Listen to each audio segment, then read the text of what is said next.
Sound तो बाज रही है। हम चाहब साउंड के लिए और साउंड ऑपरेटर के लिए तो जोरदार ताली बजा दी। बहुत दिन का आवाज को न सवार हो गए नीक हमरा सबके साउंड भेटल हम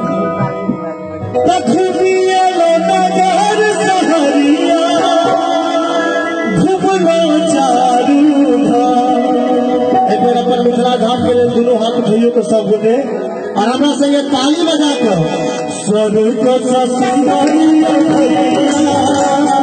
स्वर्ग सा सुंदरिया भैया अपन स्वर्ग सा सुंदरिया भैया अपन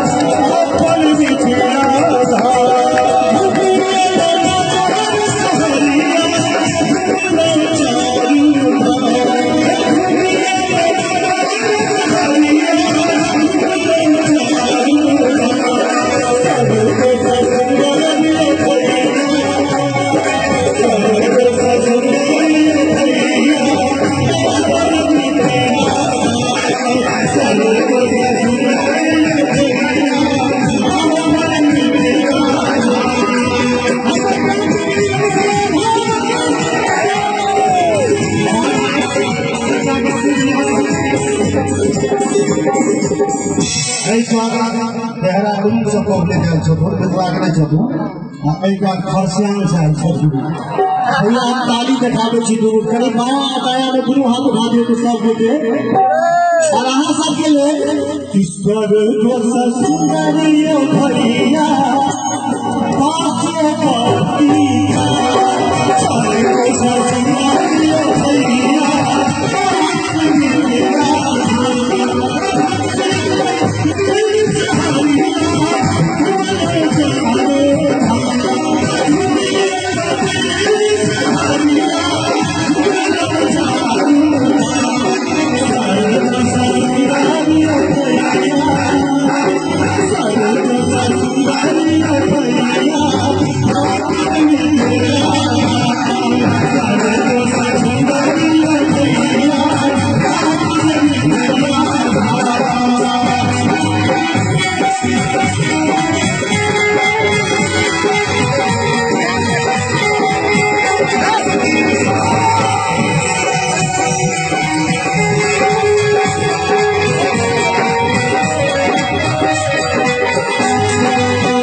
मिथिला के बढ़ाई हुई है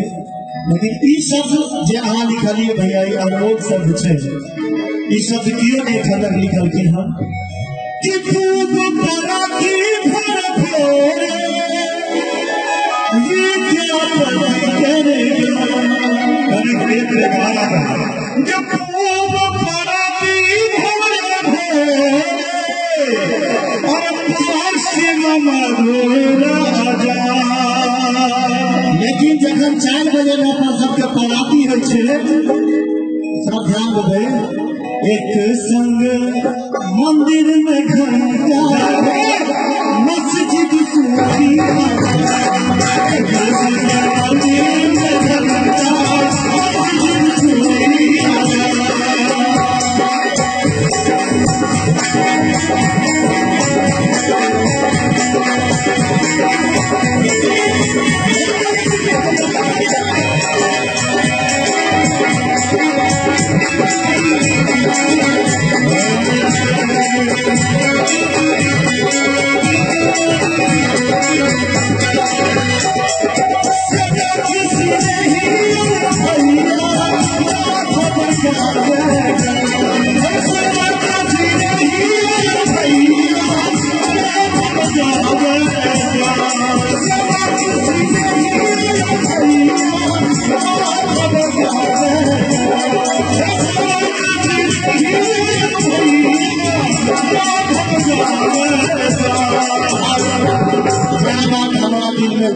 सबके दिल में ये शब्द नहीं लागत आगू से पाछू तक चाची कहे हूँ सब उठा देवे दोनों हाथ। जन्म जन्म हम जननी जन्म जन्म हम जननी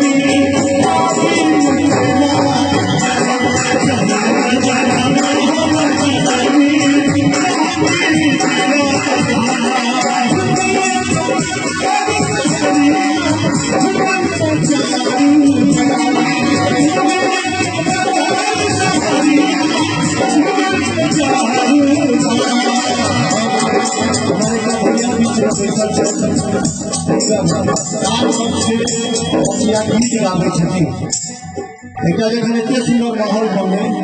तो दूल्हा जी का हम भेज पर गीत ही संगीत सुना दी। एक छोट बच्चा